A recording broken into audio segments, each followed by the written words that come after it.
What's going on, you guys? We're back again to talk about the final installation of the Fear Street series, Fear Street 1666. Now, before we get too far into the review, I want to just talk that I've really enjoyed this series so far. I haven't been watching a ton of movies recently because of exams and school and stuff, but this series has been getting me excited for Fridays for the last 3 weeks, including today. It's really early on in the day, and I decided I was going to wake up a little early to watch the movie to try to get the review out hopefully in the evening for you guys. So Fear Street 1666 takes place in the year 1666 and is the beginning of the small town that eventually becomes Shadyside and Sunnyville for the modern day plot later on. So, like I said, it takes place in 1666, and the character of Sarah Fear is played by the same actress who plays Dina in the future. So she goes, like, at the end of Fear Street Part 2, she touches the bones or whatever, and she mentally goes back to 1666 to see what happened, what all went down, and why, the town's been getting, just freaked out for years by Sarah Fear. So all the characters, it's like American Horror Story, the beginning of 1666, where all the characters in the 1666 are played by actors and actresses who are from 1994 and 1978. So they're returning actors and actresses who are playing the roles of something much, much earlier. And it's kind of cool, and it's also kind of not, because they had established Sarah Fear as a character already in the other two movies, and they had shown her with an actress in those other two movies. And that was something that even though it was nice to see the actress who plays Dina, she's fantastic. All the actors in this movie are fantastic. I'll say that a million times. They all do a great job. But they already had an established actress for Sarah, and they show her at times, like the character who plays Dina, who plays Dina, like they'll show her doing something, and then they'll just spontaneously flash to the original Sarah Fear actress doing like the same thing randomly. And I'm like, well, okay, like that's cool, but why couldn't we have just gotten the Sarah Fear actress and like maybe just showing like Dina like kind of like standing off to the side, like third person looking in on the experience, even though I still think it was done really well and told the story really well. So I want to get some things that I liked out of the way right away. Some of the things that I liked about this were, I thought the acting was really, really good. It's different from 1994 and 1978. Obviously, there's more of it's like a Puritan era colony, and so they're like half British, half English. They speak a certain way. They speak differently than we speak nowadays. And I thought the actors did a good job. And at first, it was a little jarring hearing that, but there was no humor. The humor was different than it would be in the movies that took place later, right? So there were this really was a more serious film throughout the first half. It was kind of serious in tone. There was very few jokes. Honestly, the first half was kind of depressing overall. And I didn't hate it, though. I thought it was good. It was a very interesting story, though. I thought they did a really good job making the story interesting and getting you invested in the lore of how Sarah Fear came to be, as she's known in the present day. And since this movie was the last in the trilogy, they do end up wrapping up the 1994 plotline toward the end of it, which definitely brought a lot of really positive things back. The humor, like I said, the first half of the movie in 1666, I don't know if there was a joke told, except for like one. There was one dick joke told during that whole part. Otherwise, it was super serious. In 1994, they're busting out all the jokes. They're busting out the corny one-liners again.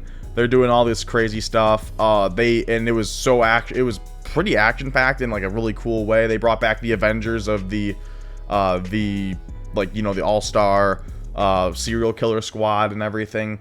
They weren't serial killers, but whatever, you know what I mean. Murderer squad. And I thought that the dichotomy between 1666 and 1994 Part 2, which is what they call it, 1994 Part 2, was really stark, but I think it served to make the latter half of the movie that much more enjoyable to me personally, without giving anything away. Now I want to talk about some of the things I didn't like about the movie. I've been praising the first two movies for their music from the start. 1666 doesn't have any music, like, it doesn't have any real music outside of like stock generic spooky music, or like instrumental spooky music, because it was in 1666. You know, they weren't able to pull the Beatles for that or anything like that, and so it was like, it kind of like lacked, but again, it fit that more serious tone, so I can't fault it that much. I mean, especially because, like I said, there was no, you know, they weren't bumping Mozart or anything at that point, so it was the music, it was good for the tone, but I don't know, it did stick out to me. At the end, when they go to Fear Street 1994 Part 2, they did bring it back to where it had like really fun music again, and everyone was, you know, busting it open, busting it wide and stuff, so I thought that was pretty cool. I thought the overall motivation of the villain was kind of tough at first. I don't know, it was a little weird, the rationale behind the main antagonist of this whole series. As you find out who the main antagonist really is, you're like, okay, like at first it kind of makes sense, but then you like think about it and you're like, does it? Like, what are we doing here? Like, why is all of this stuff happening right now? Like, what's happening, like, to make this the I don't even know, man. It was just kind of goofy. Also, because it was in Puritan times back in 1666, there was witch hunting. I mean, Sarah Fear was called a witch. So there was literally the reason that, you know, she gets hung, because we know that she gets hung in the other two movies.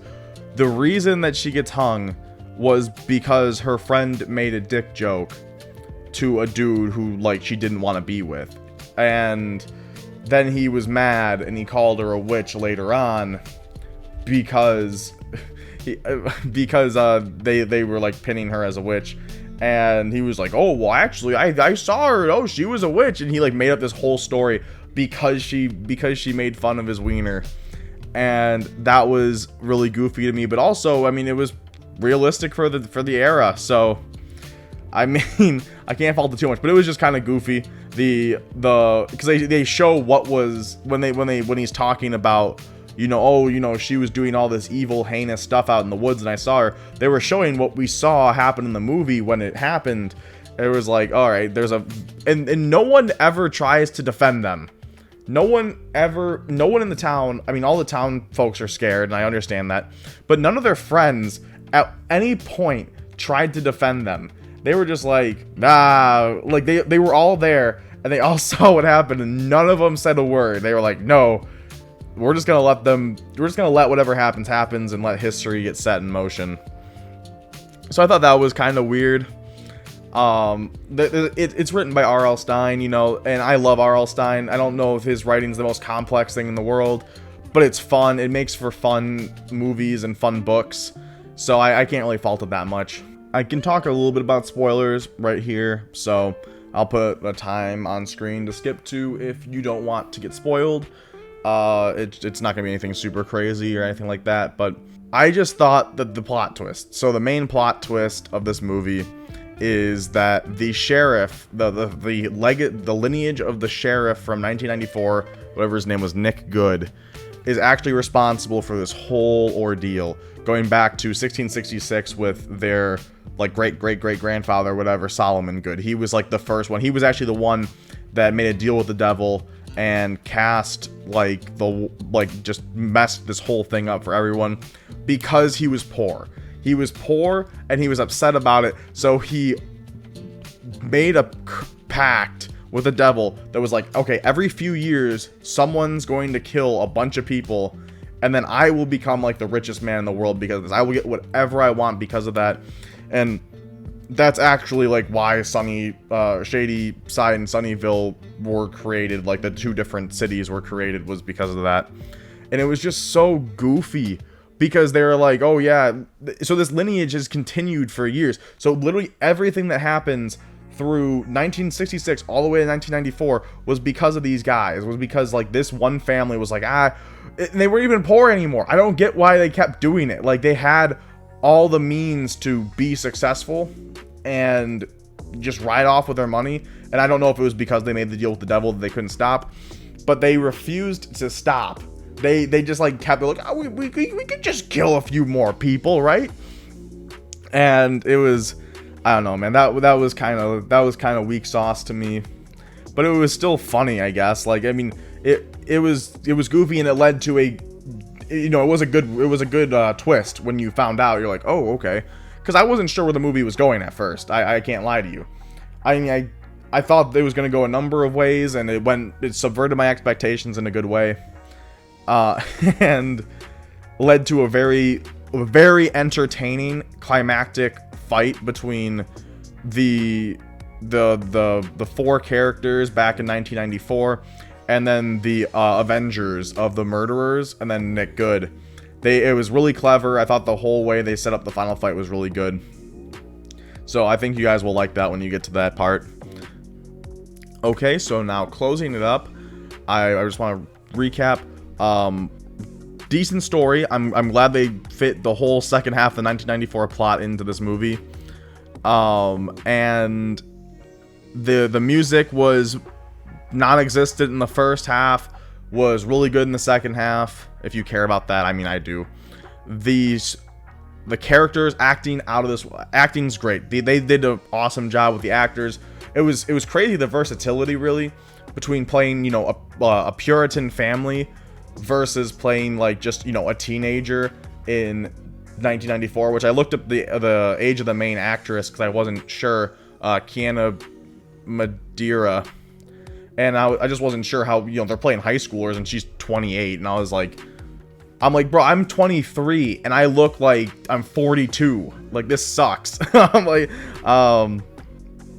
so that was just pretty interesting to me, or that was just cool to me, on seeing the versatility of the actors and actresses in this film. So overall, I'm going to give this movie an 8 out of 10, which is the same score that I gave the second movie.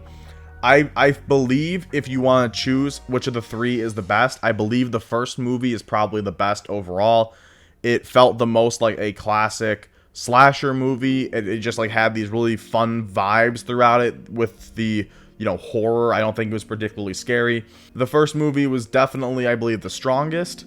The second movie was still good. I think that the third movie is probably the second best. I think it probably goes 1, 3, 2 if I had to put it, because in the second movie, like, it does stuff, but when you think about it, it was like, you know, they could have chosen any year really for the second movie and it probably would have worked. Is my recording frozen? I think all of them are worth your time. You should definitely watch them. It's a great summer series. And they didn't, I don't know what they did at the end. At the very end, they set it up like it could go somewhere later on, but it had like a definite conclusion to the main story. So I don't, and there's no other Fear Street books to my knowledge, so I don't know if they're going to bring the story elsewhere through Netflix original stories later on, but there was a teaser at the end, like, it was a very, it was also like a very R.L. Stine thing. There was probably R.L. Stine stealing the book at the end of the movie, to be honest with you. And then that's the movie, that's like what he has in Goosebumps when he opens his briefcase and shit flies everywhere. So I really hope you guys enjoyed the video. I really enjoy just sitting down and talking about these things every week. I'm gonna try to do this weekly as much as possible. We're in exam season right now for us, so it's really tough to get the time, but Fridays are pretty open, so I'm just having some fun sitting down. If you like what you saw, please hit that subscribe button. Please drop a like.